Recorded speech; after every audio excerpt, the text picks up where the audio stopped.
ఆంధ్రప్రదేశ్లో కొత్త పార్టీలు పుట్టుకు రాబోతున్నాయి, కొత్త ఫ్రంట్లు కూడా రాబోతున్నాయి. ఇదంతా ఎవరు పుణ్యమా అంటే అంతా జనసేన అధినేత పవన్ కళ్యాణ్ గారి పుణ్యమే అని చెప్తున్నారు. ఎందుకంటే ఒకప్పుడు కూడా మరొక ప్రత్యామ్నాయం కావాలి అంటూనే జనసేన పార్టీ ఆంధ్రప్రదేశ్లో ఆవిర్భవించింది.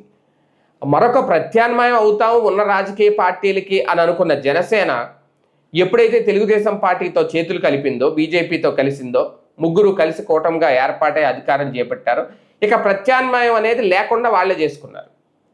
ఓకే, వైసీపీ ఎప్పుడు కూడా మొదటి నుంచి సింగిల్గానే ఉంది, అది కూడా లేకపోతే ఇంక ప్రతిపక్షమే ఉండదు ఆంధ్రప్రదేశ్లో. ఓకే, ఇప్పుడు 11 స్థానాలు వచ్చినాయి, రేపు పెరుగుతాయి ఇంకా తగ్గుతాయా, వైసీపీ ఉంటుందా లేదనే తర్వాత తెలుస్తుంది.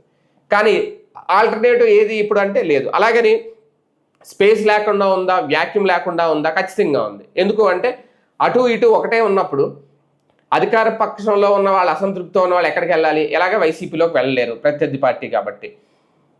వేరే ఆల్టర్నేటివ్ కావాలంటే కనిపించట్లేదు. అలాంటి వాళ్ళ కోసం ఖచ్చితంగా ఒక విజయసాయి రెడ్డి గారు లాంటి పార్టీయో, లేదంటే మన ఏవి వెంకటేశ్వరరావు గారు ప్రకటించినట్టు ఇంకో ఫ్రంటో, ఇంకో పార్టీయో, ఇంకో రాజకీయ వేదికో ఏదో ఒకటి ఖచ్చితంగా వస్తాయి, రాబోతున్నాయి. అది ఎంతమందికి షెల్టర్ ఇస్తుంది, ఎంతమంది అటు వెళ్తారు అనేది ఒకటి. అదే నేపథ్యంలో ఇదంతా ఎందుకు వస్తుంది అంటే అసలు కారణం, అసలు థర్డ్ ఆల్టర్నేటివ్గా పుట్టుకొచ్చిన జనసేన ఏదైతే ఉందో అది వాళ్ళల్లోనే కలిసిపోవడం. అంటే పార్టీలు పెట్టినప్పుడు బాగానే ఉంటారు, చాలా బేరాలు పలుకుతూ ఉంటారు. పార్టీ పెట్టినప్పుడు ప్రజాసేవ కోసం, ప్రజల కోసం అంటూ ఉంటారు. వాళ్ళ మేనిఫెస్టోలు కూడా రకరకాలుగా రిలీజ్ చేస్తారు.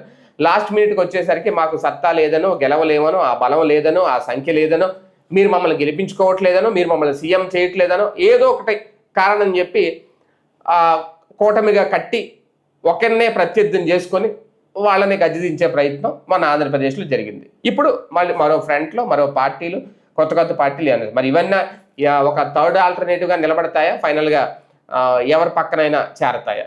చూద్దాం.